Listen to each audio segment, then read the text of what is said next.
মাধৱদেৱ জাতীয় বিদ্যালয়ত সম্বৰ্ধনা অনুষ্ঠান 100% উত্তীৰ্ণৰে সুনাম কঢ়িয়াই আনিছে বৃহত্তৰ কাটাঝাৰ পথাৰ অঞ্চলত।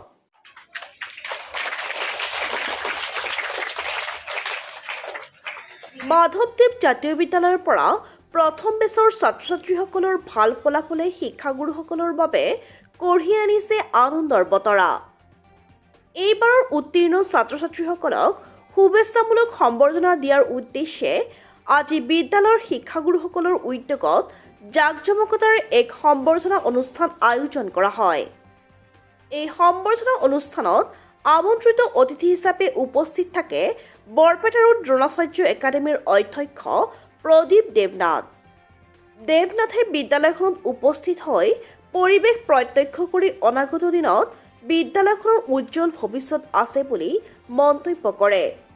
হয়, মাধৱদেৱ জাতীয় বিদ্যালয় আমাৰ উত্তৰ বৰপেটাৰ কাটাঝাৰত স্থিত এখন জাতীয় বিদ্যালয়ৰ পৰা এইবেলি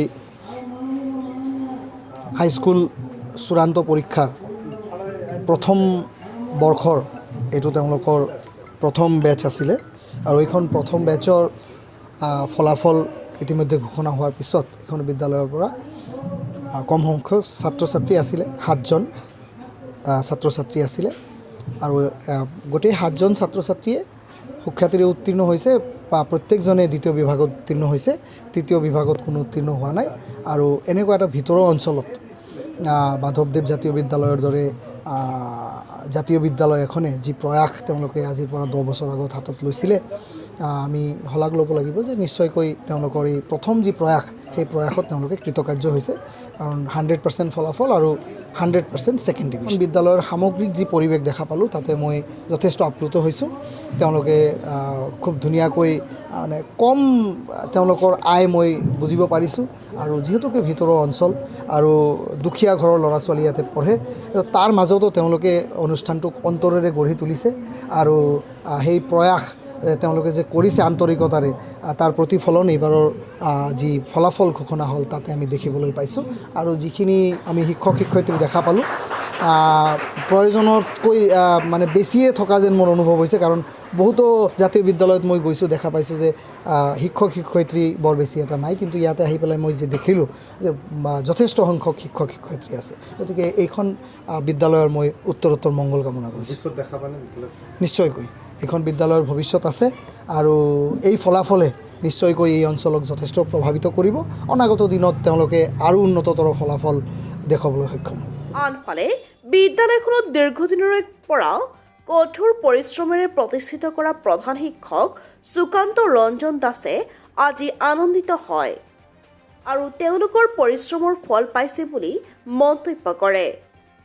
কাৰণ প্ৰধান শিক্ষকৰ লগতে বিদ্যালয়ৰ অন্যান্য শিক্ষাগুৰুসকলে ছাত্ৰ-ছাত্ৰীসকলৰ বাবে বিদ্যালয়ৰ সময়ৰ উপৰিও আবেলি ৰাতিপুৱা দিছিল শিক্ষা আৰু পৰামৰ্শ। এতিয়াও বিদ্যালয়ত আছে বহু ছাত্ৰ-ছাত্ৰী।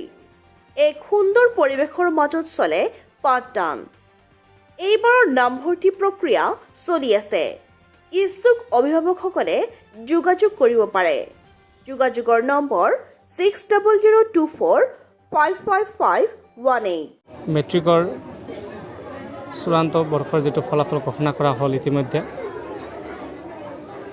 গোটেই অসমব্যাপী যি উৎসাহ উদ্দীপনা, ঠিক তাৰ সমান্তৰালকৈ মাধৱদেৱ জাতীয় বিদ্যালয়েও এইবেলি